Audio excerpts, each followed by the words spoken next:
નમસ્કાર, spark today ન્યૂઝમાં આપનું હાર્દિક સ્વાગત છે. વડોદરા શહેરનો વિકાસ કરવો છે. પૂર્વ મુખ્યમંત્રી જે પ્રમાણે ટકોર કરી તે જ પ્રમાણે કે અમદાવાદ અને સુરતની કમ્પેરિઝનમાં વડોદરા શહેરનો વિકાસ જોઈએ છે તો ક્યારેક હૈયું રડે છે.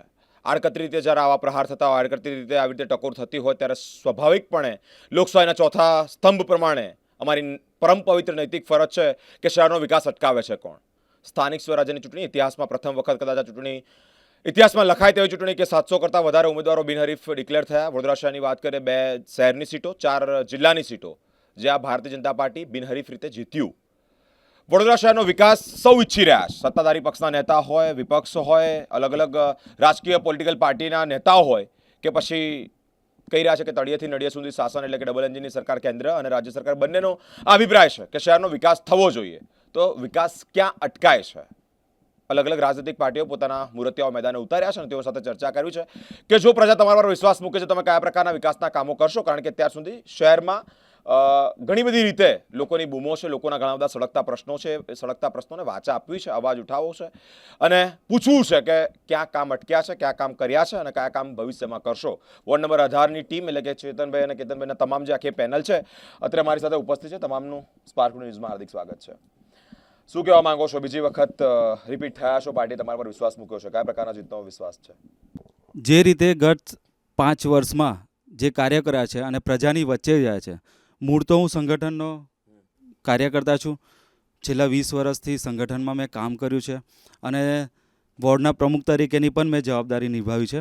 એટલે દરેક બૂથમાં મારો પ્રવાસ હોય છે જ અને ગત 5 વર્ષમાં પણ દરેક બૂથમાં મેં પ્રવાસ કર્યો છે. પ્રજાના સુખ ને દુઃખમાં અમે સાથે રહ્યા છે. 24/7 ક્યારે પણ અમે અવેલેબલ હોય છે, દરેકના ફોન ઉઠાવે છે અને જેટલા પોઝિટિવ જે રીતે કાર્ય કર્યા છે એ રીતે આજે અમે પ્રજાની વચ્ચે પણ જઈ રહ્યા છે. તમે કાર્યો કર્યા છો તો પછી બૂમો કેમ ઉઠે છે? લોકો કહી રહ્યા છે કે કામ નથી થયા. તમે વોર્ડ નંબર 18માં આવો, કોઈ પણ ખૂણામાં જશો ત્યાં નાનું મોટું કોઈ પણ કાર્ય જોવા મળશે. જેમ કે અત્યારે સ્વિમિંગ પુલનું કામ ચાલુ છે. ગુજરાતમાં સૌથી મોટું સ્વિમિંગ પુલ, રૂફટોપવાળું સ્વિમિંગ પુલ માંજલપુરમાં બનવા જઈ રહ્યું છે. વડસાડ તળાવનું નવીનીકરણ થઈ રહ્યું છે. વડસરથી કોટેશ્વરનો બ્રિજ બની રહ્યો છે. પાણીની ટાંકી બની રહી છે. આપ જુઓ તો ત્યાં 2021માં જ્યારે અમે ઇલેક્શન લડ્યા ત્યારે પીવાના પાણીની ખૂબ તકલીફ હતી. આજે જુઓ તો દરેક ઘરમાં પીવાના પાણી મળી રહ્યા છે. ડ્રેનેજની સમસ્યા છે, ત્યાં મોટી ટ્રંક લાઇન ડ્રેનેજ પણ નખાય છે. રોડના વાઇન્ડનીનું કામ પણ ચાલુ છે, મોટા રોડ પણ થયા છે. સોસાયટીની અંદર કોમન પ્લોટ હોય, રિચાર્જ વેલ હોય, આરસીસી રોડ હોય, પથ્થર પેવિંગ હોય, એ દરેક કામ ચાલી રહ્યા છે. જેમ માનેજા હોય, હલવાનાકા, કોતર તલાવડી, વડસર કે માંજલપુર, બધાનો એક સરખો વિકાસ થયો છે અને કામ પતી પણ ગયા છે અને કામ ચાલુ પણ છે. કેટલાક કામ પતી ગયા એટલે કે પૂર્ણ થયા છે, કેટલાક કામ ચાલુ છે. તે વચ્ચે ફિરડીમાં ડોર ટુ ડોર સંપર્કમાં જાઓ છો કે તમે અત્યારે અલગ અલગ વિસ્તારોમાં ફિરડી કરી રહ્યા છો. લોકોનો કયા પ્રકારનો પ્રતિસાદ મળી રહ્યો છે? ખૂબ સારો પ્રતિસાદ મળી રહ્યો છે. આપ જોજો, અમારું લાઈવ અમે કરીએ છીએ એમાં કાર્યકર્તા સાથે જનતા પણ અમારી સાથે જોડાય છે. દરેક ઘરમાં અમને આવકારે છે, સ્વાગત પણ થાય છે અને કહે છે કે ચિંતા ના કરશો, ભારતીય જનતા પાર્ટીના 4 ઉમેદવારોને અમે જંગી મતોથી જીતાડીશું.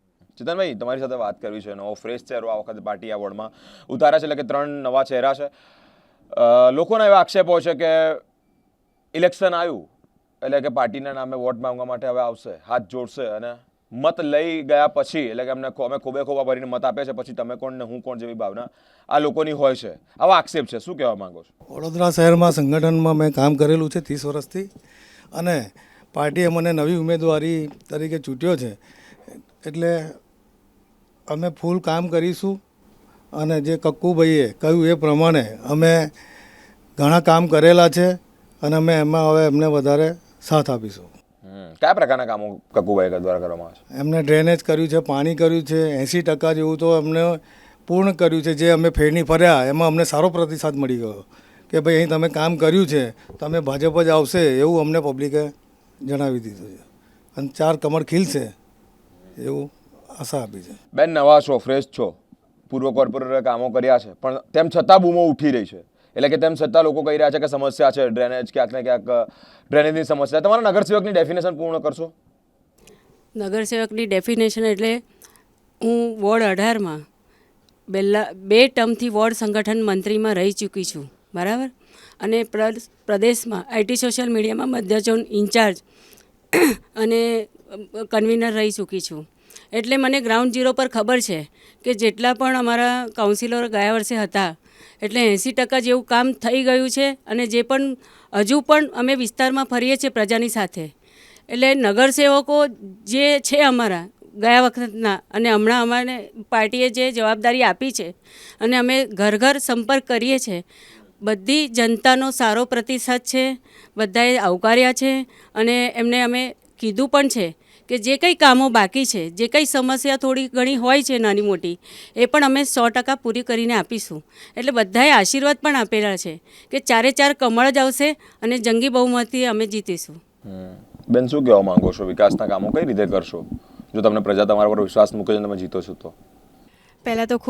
પહેલાં તો સ્પાર્ક ટુડે ન્યૂઝનો ખૂબ ખૂબ આભાર માનું છું કે એમને અમને બોલાવ્યા અને જેવા જનતાના કાર્યો અમને કહેશે કે અમારે આ સમસ્યા છે એમનું અમે સમાધાન લાવશું, એમના કાર્યો પૂર્ણ કરશું.